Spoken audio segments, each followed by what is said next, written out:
بسم اللہ الرحمن الرحیم۔ ایک دن حضرت علی علیہ السلام اپنے گھر سے مسجد کی طرف جا رہے تھے کہ راستے میں حضرت علی علیہ السلام کی نالین مبارک ٹوٹ گئی۔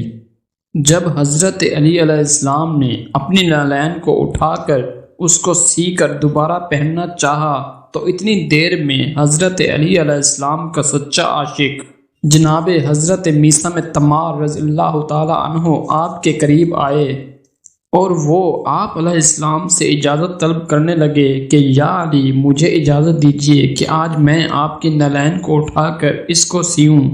اس پر حضرت علی علیہ السلام نے فرمایا کہ اے میثم، پوری زندگی میں نے اپنی نالین کو اپنے ہاتھوں سے سیا ہے۔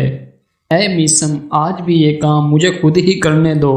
مگر جب حضرت میثم تمار رضی اللہ تعالیٰ عنہ نے بار بار ریکویسٹ کی تو آپ علیہ السلام نے ان کو اجازت دے دی، اور پھر جب حضرت میثم تمار رضی اللہ تعالیٰ عنہ نے وہ نالین مبارک اٹھائی تو زاروں قطار رونے لگے۔